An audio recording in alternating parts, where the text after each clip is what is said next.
Go. What's up, everybody? So we're back with another episode of the Swift Podcast. Quite an adventure to start this one off. Today, I bring a very special guest, a friend of mine out in New York, a nutrition coach, as well as a CrossFit enthusiast, Brianna Berg.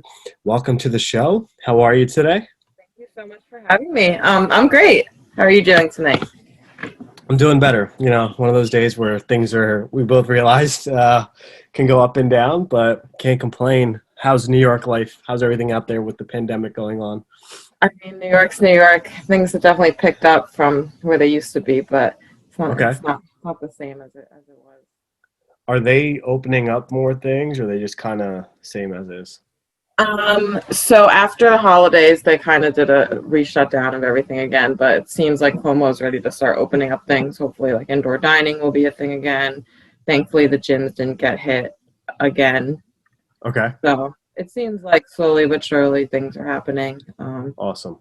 Yeah. Awesome. So for those of you who don't know, Brianna is a certified nutrition coach. I believe both of us met off of the Precision Nutrition website, and I've been following her work since then. And I know nutrition is a huge component of your life as well as my life. So I want to start the ground with nutrition.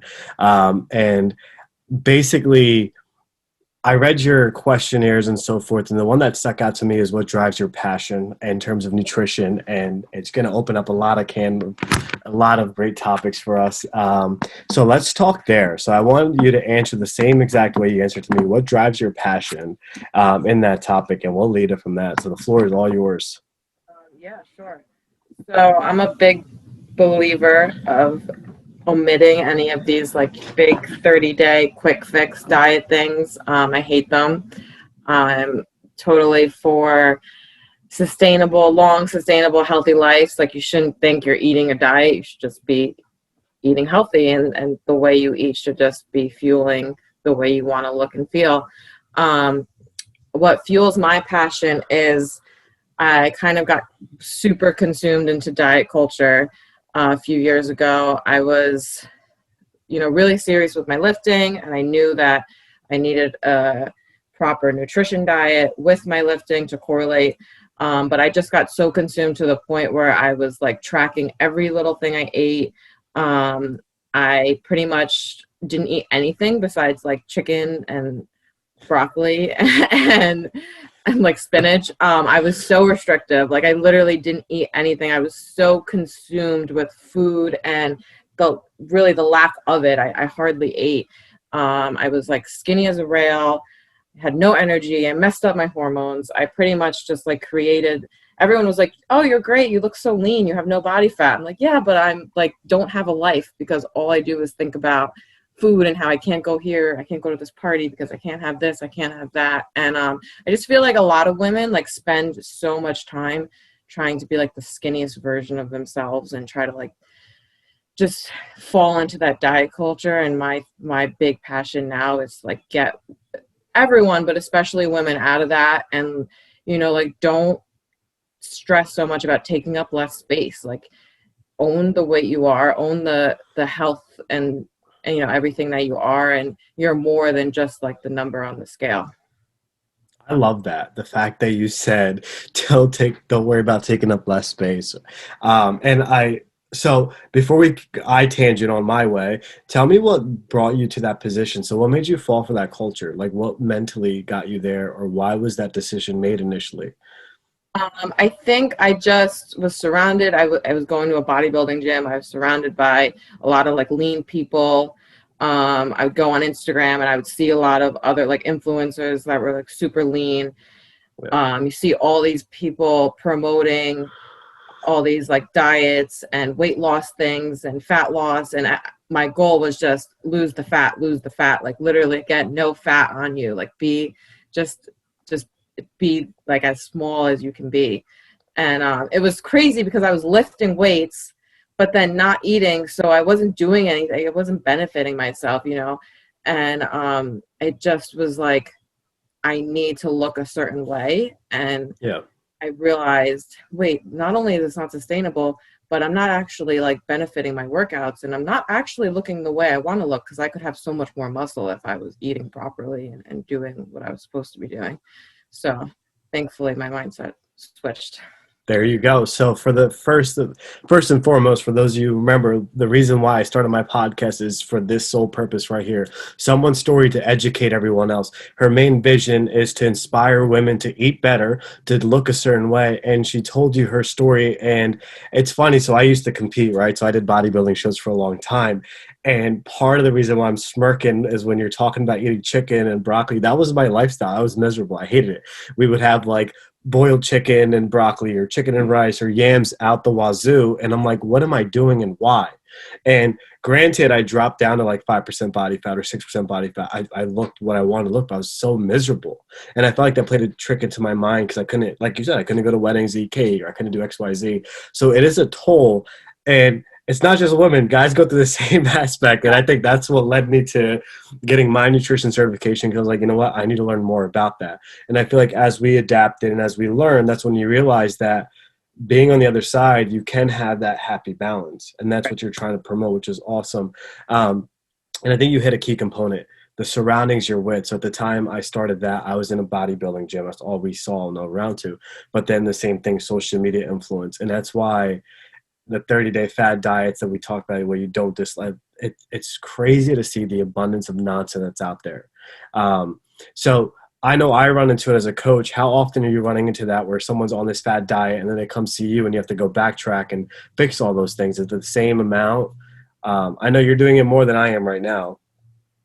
Yeah, it's a lot of like I've tried keto, I've tried intermittent fasting, I've tried how's the carnivore diet, or actually are carbs good and no fat. Like I've had people try literally like every diet in the world, and obviously it's not working because you wouldn't be seeking out a nutrition coach if something worked.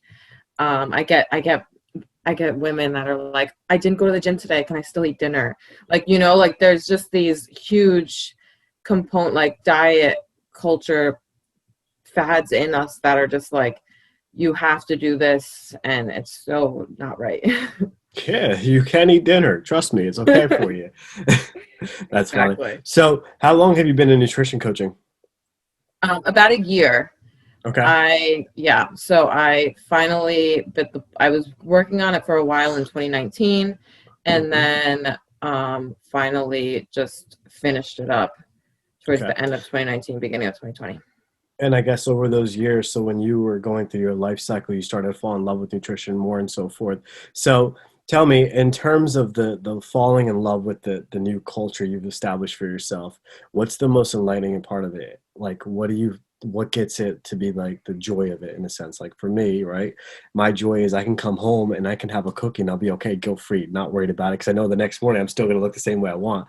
And I think that's what people forget is like the joyous moments that it is in a healthier lifestyle. So we're not talking nutrition in terms of like a diet change. We're talking you made a lifestyle commitment change, right? You're no longer in the same aspect. So what's the biggest joy you've been getting out of it?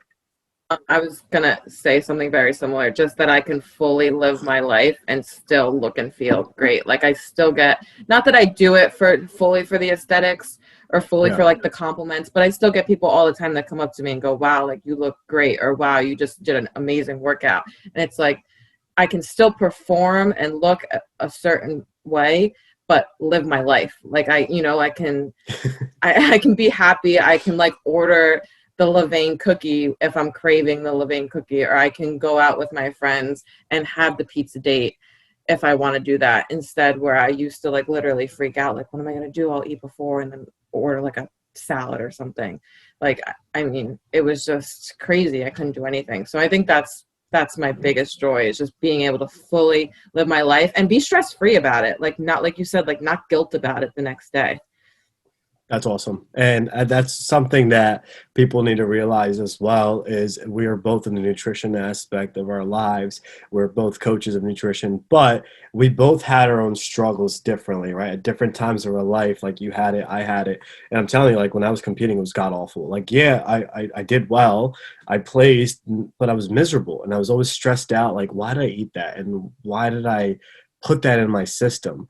But the lack of knowledge is what led us to those decisions because you're basing off of the social realm and so forth. And then once you learn and you can realize that this is what I can do and I'd be happier with it, you also spread that joy with everyone else, right? Because I think in our field, when you're the coach, you're the expert. Everyone stares at you saying she knows the most, right? Your friend's like, she knows the most. If she doesn't do it, I'm not doing it, and vice versa. So people feed off of that energy.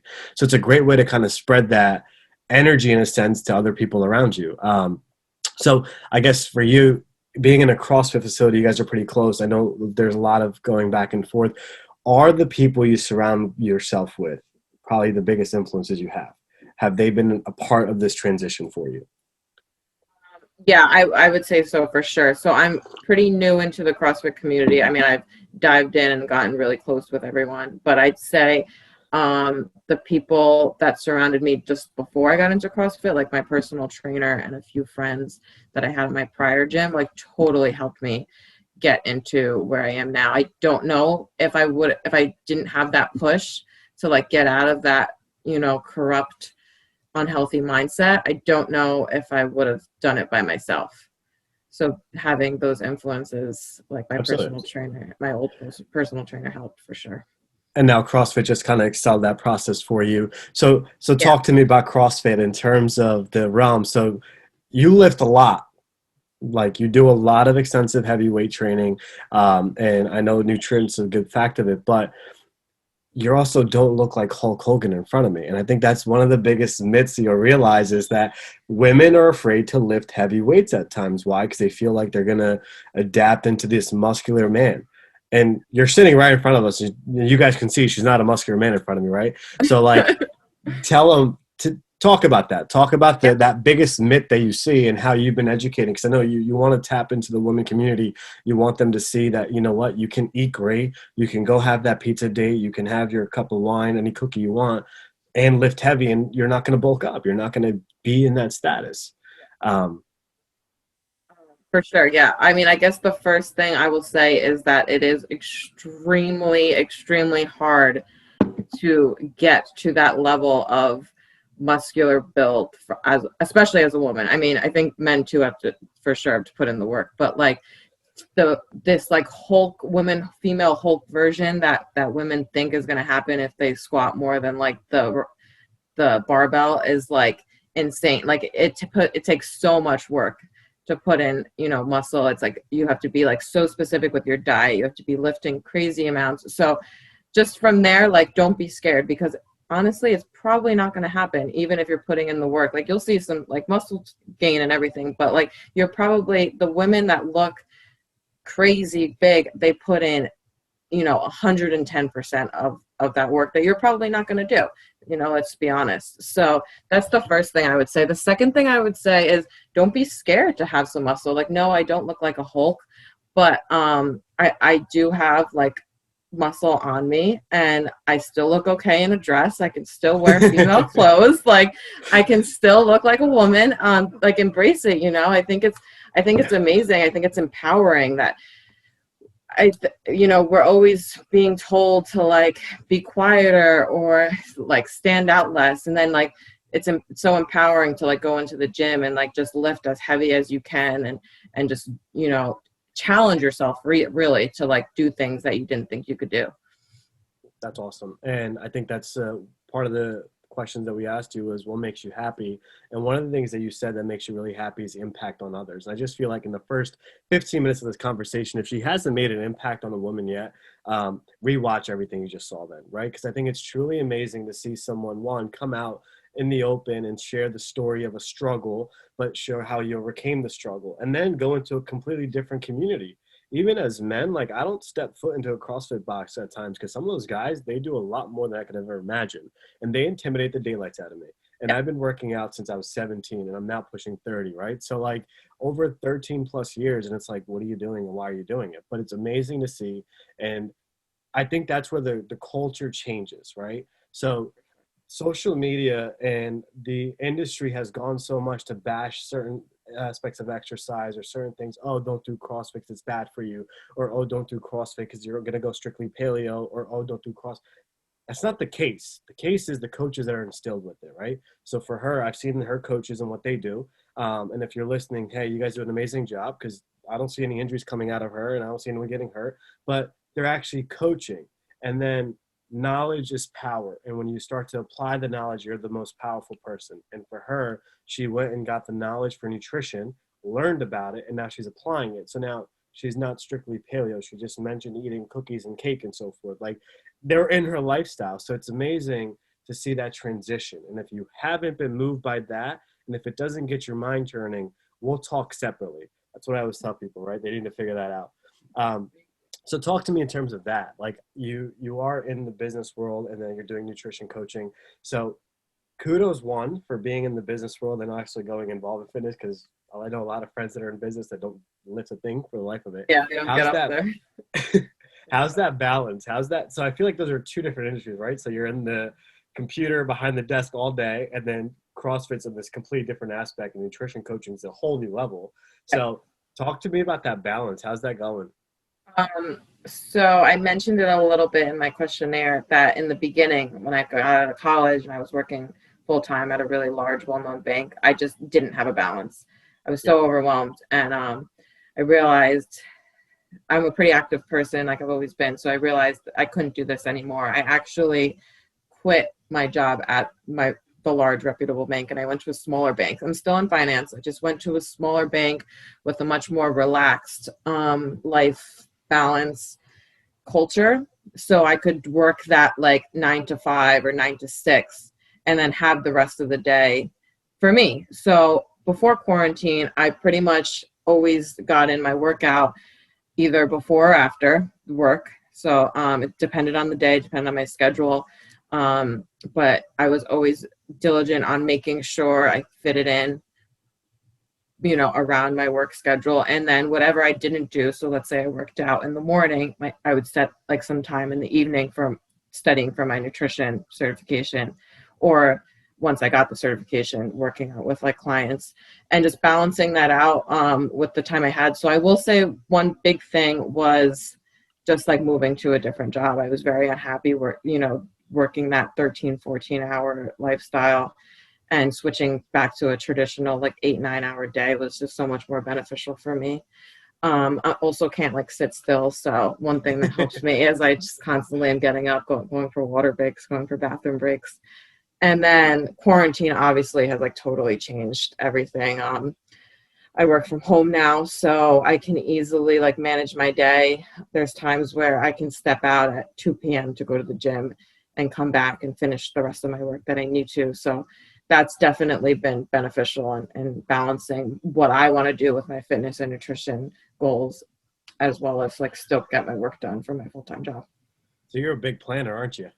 I know you Yeah, gotta be. Yeah, I could I'm a just planner, and got. I'm a routine person. So you can only imagine when all of this happened in March, how freaked out I was that my routine was ruined. How is that? So how's the adaptation for that? Like, I think I I'm with you, right? I get up at like 5 o'clock in the morning. I go to work. I work out. I do the whole 9 yards. And pandemic hit. We were furloughed, right? So I'm just chilling at the house. I'm like, what do I do? And I was hit the red button. How's that transition? And now that Um, you still work the whole time, I'm assuming.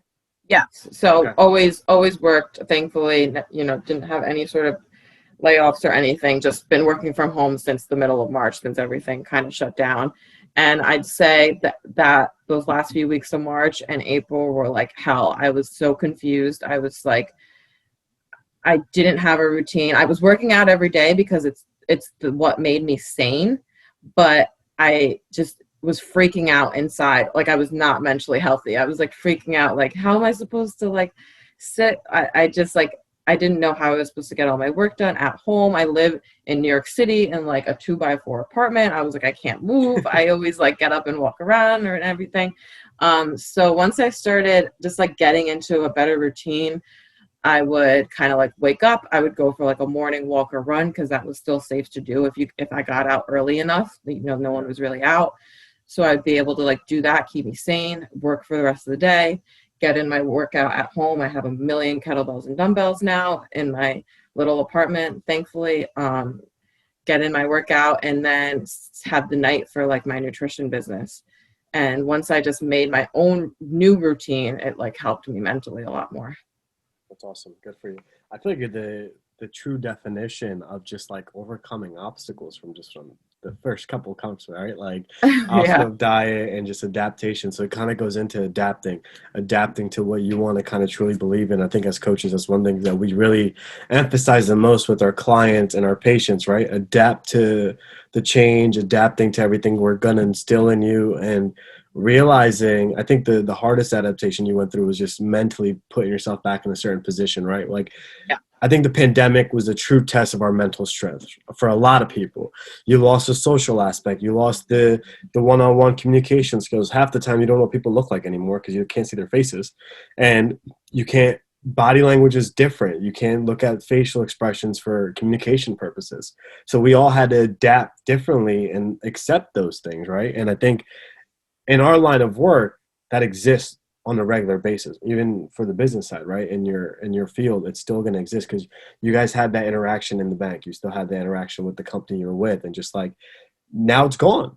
So the mental side was a key component. How many people have you worked with in nutrition where it's more of a mental thing and not necessarily all of it? I mean, I would say nutrition is like 90% mental because no one comes to you and doesn't know that they should be eating lean protein and vegetables and not eating processed Oreos every day, right? Like no one, like everyone knows that. You mean I But can't the have my reason Oreos? you can have your Oreos, just don't have like 17 every day. Like like everyone Yeah, pretty much knows the basic of what's nutritious and what's not. It's the habits. It's I'm going to eat to 80% full, not 150% fullness. Like, it's I'm going to grab the Greek yogurt tonight instead of the whole pint of Ben and Jerry's, or like cheese doesn't really make me feel good. So I'm not going to have the cheese board today. It's like all these like mental things yeah. that if we just like listen to our body and form these habits, it makes the nutrition a lot easier. But instead we like get this emotional connection to food, which is fine in some ways, but if it's ruining your goals, you have to step back and reevaluate. It's creating a habit is a key to success. Another great lesson she just taught you guys. Bree, you're on fire there, just pure fire, letting them I go. love it. And I think it's one of those things, right? So I was always taught, and I could be wrong. If I'm wrong, someone correct me. But like it was 21 days to create a habit, right? And make those small, subtle changes. So I'll share something with you. When I was first starting nutrition coaching, and like even now with certain clients I work with, I had the dollar rule. So 80/20. I said 80 cents, 20 cents, but I actually legitimately had a dollar. And you, as the client, put the dollar on the counter. And every day, if you did something that was off of our plan, that wasn't part of our plan, or that wasn't like in the goal mindset, you took away a nickel. By the end of the week, whatever you had left, you put it in a jar. And the next week, you bring in a new dollar. And you repeat that process for the entire time you were coaching with me. Most people were for 16 weeks, so that's $16. And basically, we try to extend that longer and longer so you can have a bigger jar of money to go splurge on whatever you wanted. But then I also gave them the leeway, saying whatever's in that dollar at the end of the week, you can use that towards like whatever drink you want, whatever candy you want, whatever cookie you want. So it's like a kind of reward thing. But you'd be surprised on the mere fact was initially it was like 60 cents and then it was like 70. And I was like, why aren't it's just a dollar? Let go of the dollar. Like, no, I can get more. So people were more motivated to do it. Right. And that's how like I created my habit scheme with people that way. And I use the 80/20 rule for myself now. And I do the same thing for myself. I have a dollar in a jar till date. And I think it worked really well for me. Just a fun fact that like the habits were hard to really get people to do, right? And I think where the biggest mistake we as coaches sometimes make and people make is they try to fix everything at once. They don't realize there should be one thing at a time, right? Do you agree? Absolutely. I always start my first homework assignment I give my clients is something so small, just like a 5-minute thing that you can change in your day. Because if you start with trying to change 100%, you're going to get overwhelmed and fail. Yeah, and I think that's where people go is like, oh, let me clean out the entire cupboard today, and then I'm gonna start fresh tomorrow. And you're like, I have no snack, I want snack, and you start craving. Your body is prone to crave. You're gonna get cravings. You're gonna get those aspects. You're gonna change. And like she mentioned earlier on, when she went through her initial diet culture, she felt like she was malnourished. She wasn't getting all the nutrients that she wanted. It's because your body craves those things. Your body likes to eat. We all like to eat. Everyone likes to eat. If you don't like to eat, it's just, I don't know what's wrong with you.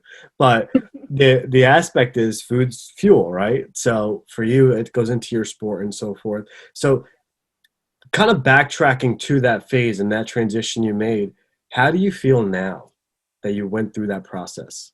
Yeah, that's a good question. So I will admit it's not all like sunshine and flowers. There's days that I wake up and go, it's that mental instability still in me somewhere where I wake up some days and go, oh my God, I'm big. I'm so big. Like I'm so large compared to what I used to be.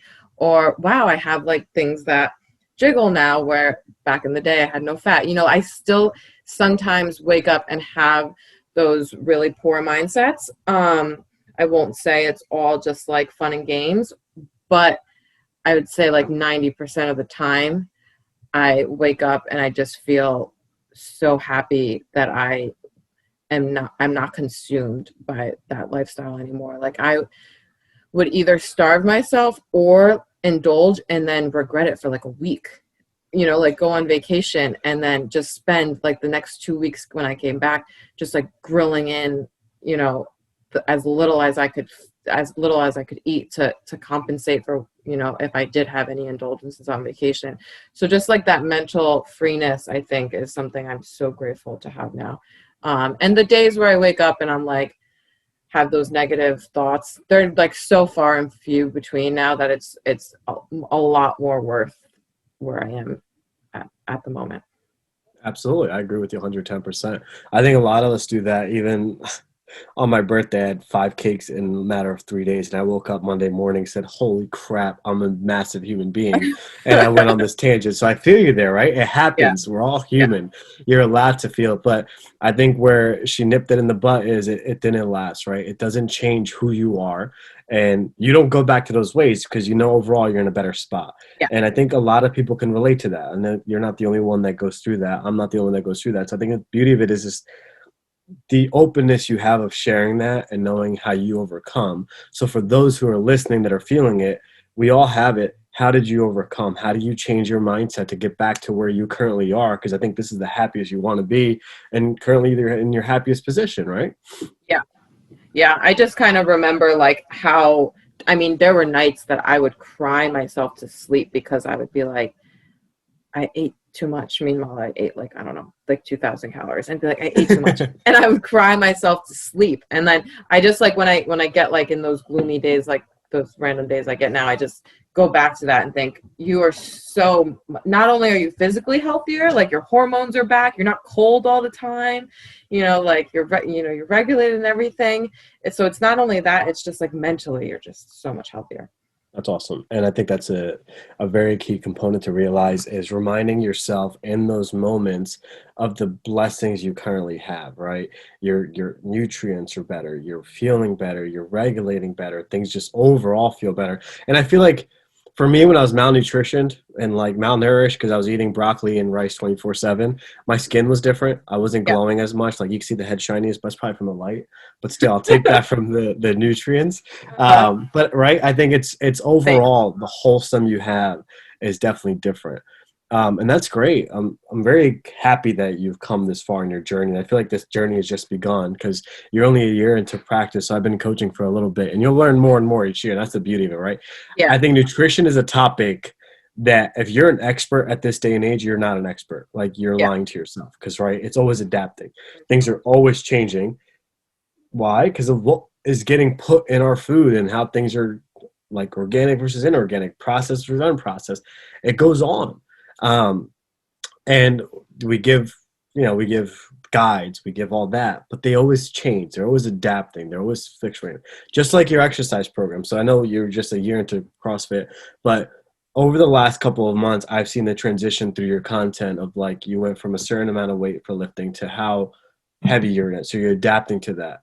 Yeah. Has your food changed in that process as well? Has what you ate changed? I feel like you're going to be eating more now, right? Oh my God, yeah. Like in the beginning, I couldn't believe how much I was eating. I'm still not gaining any weight or like not even feeling like super full. I went from like the traditional like slow movement isolated bodybuilding, which is great. I have nothing against that.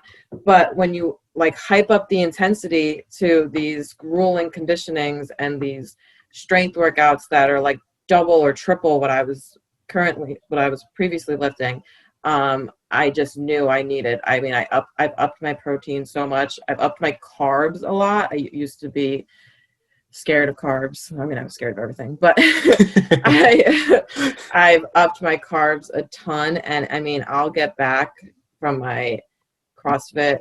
I'll like log on to work, and by 9:30, I've had like a full like 700 calorie meal because I'm just like Good for hitting it you. hard. Yeah, Good for you. yeah. I'm kind of hungry right now, but anyway. But that's awesome, right? And I think that's what I wanted people to understand as well, right? With heavier weight training that you do, you have to eat or you're going to destroy your body, and that's why Yeah, I wanted to put the two pieces together for them, right? yeah, And that's what people need to realize is that heavy resistance training is very taxing. When you implement power movements like your Olympic lifts, like in CrossFit that they've been doing, snatches, clean and jerks, clean and presses, those Olympic movements are taxing. That weight is heavy, it has to move quick, and you need to fuel properly for it. And then when they start talking injuries, the reason why injuries start to occur is because you're not eating enough to put on the load you're doing, and that's why people tend to get hurt. So it's not the sport that hurts you, it's the certain aspects of the sport you don't understand properly. And that's why seeking help is obviously key at that point, right? Understanding what the process involved and how to do it. Um, that's great though. So overall, great choice, huh? yeah. I mean, and just back on your point, like I like to perform at like a top level. I'm competitive when I go into my workouts. And there's nothing worse than going into a workout and just being so sluggish because like you didn't eat enough that day or Yeah. that week, or so definitely like fueling for your activity level is so important. Are you thinking the CrossFit games for yourself or no? No, we joke about it sometimes. There's still like a few movements that I'm terrible at. But sometimes we joke about the games and everything. I don't think that is ever in my future, but I do like to, compete and try to, perform as best as I can. Hey, you never know. Never know. One day you might get the feel for it. That's awesome. With that being said, we're going to take a quick break and I'm going to bring Bree back on for some tips for you guys. And we're back with Bree Bird. So, for those of you who've been listening, I hope you're enjoying because we're having a blast out here. We've talked various amongst topics, but I want to close off like I always do with 3 tips from our guest today. And in the first part of the episode, Bree talked about her culture for the diet that was basically influenced by the surrounding of social media and what she wanted to look like. And it took her down this dark alley path and how she overcame. And as we continued to listen to her and as we continued to get involved with the conversation, I feel like a lot of the struggles that you went through, most people still deal with today. Why? Because social media influence is significant, and if not at the top level it is today. And that is a key component of how people work out and so forth. So, and even the mental struggle with the pandemic, a lot of mental suffering and not adapting. I think we talked about you being the queen of adaptation, right? Adapting and trying to overcome those things. So with that being said, if someone's in your position that you were a couple of years ago, what are your 3 big tips looking at the old version of you to change the life to be the happy version we see in front of us today? Yeah, for sure. So I would say my first tip, kind of going back on like social media and everything, is social media is not real. A lot of the people that are like influencers and posting workouts and everything on Instagram are not educated on what they're doing. So my first tip would be like hire a coach, and that doesn't necessarily have to be a nutrition coach. It can be like a personal trainer or going to like any sort of gym that has like group fitness. Like I think reaching your goals will be so much more beneficial if you like hire someone with the proper education and certification than just like sitting on Instagram and scrolling and being like, oh, this workout video looks cool, I'm going to go to the gym and do this today. You'll just like see results, and you'll be surrounded by people that have your best interest in mind and that have like, you know, the knowledge that you need to have. My second tip, also social media based, would be don't compare yourself. First of all, we're all different. So, you know, we could literally all eat the same exact way, do the same workout, and still look different. But not only that, people, you know, what people post can be like manipulated, it can be photoshopped, it can be like the way you like you pose and stuff. I feel like women are so consumed with like going on social media and being like, well, she looks great, or I have to do what she does. I mean, I hear that all the time. What do you do? I have to do it. Just, you know, don't compare yourself. You'll be so much happier when you're just focusing on your own goals and comparing yourself to like an old version of you and just being the best version of you that you can be. And then my third tip would be don't be afraid. I mean, we've kind of touched this, but don't be afraid to pick up some weights. You know, like I started, I mean, I played sports my whole life, but even when I got back into it, I was doing mostly a lot of running and stuff. Yeah. And the body shape that you probably want, you're going to get from weights. You're not going to get it from like running 5 miles every day. So, you know, don't be afraid to go in there, lift some weights, challenge yourself, and just, you know, lift to your potential. That's awesome. Three great tips. I agree with you 110%. And with that, I'll kind of lead into some of my closing thoughts of this conversation. I think social media, I agree with you, right? There's just so much out there. And if you listen to the first 4 episodes that we've talked about, and now the next 3, it kind of comes back and you're seeing a repetitive thing from all the people I brought on, from personal trainers to vloggers to so forth. The unrealness of social media is wild, right? What's out there, what people are putting out there, and you're exploited. A couple of weeks ago, we saw she was very famous, Jillian Michaels, and her comments on heavy protein. And Brie just talked about, I just doubled my protein, and she hasn't lost her bone density. She still existed, and I haven't seen a fracture from her. So it's like, it's things like that. When you know you're an influencer, when you know you have more followers and a more fan base, to make a simple dollar, you're going to just lie to the people. Don't be that person, period. For those of you listening, don't be it. And we both call you out right now on that, right? And I think for the consumer, when you're looking at it, educate yourself more than anything. If you want to adapt to a new lifestyle, if you want to adapt to a new culture, and you actually want to sustain a new lifestyle, educate yourself on who you're hiring and get the right help in front of you. And I agree with you 110% with that. And I think people need to realize that. And the second thing, I'm with you. I've been training for 12 years. And even now with patients, my female patient, like, I don't want to lift weights. I'm like, come on, you could do it. And it's a constant struggle that I currently have. And I brought Brie on for that purpose, is to show you that the benefits of it and how well you can feel. And you can see the smile on her face as she talks to you about certain aspects of what she enjoys from that. And why she wants to spread that message to people, and why we want to do that, is because there is a joyous component to it. When you put everything together with proper nutrition, you get away the negativity of what you want to look like and actually focus on what you could do. And then you lift weights and you'll be a happy human being. That's why I lift all the time. That's why we lift all the time, right? It makes us very happy. And with that, Brie, I thank you for coming on the show and sharing your story. Again, it takes a lot of courage for people to come out and just share some of the struggles. And I really hope what makes her happy is the impact. And I know for me, she impacted me tonight with her story from certain aspects that I related with. And I hope you as viewers had the same impact for her. And I hope you join us again soon. Thanks for coming on. Yeah, thank you so much for having me.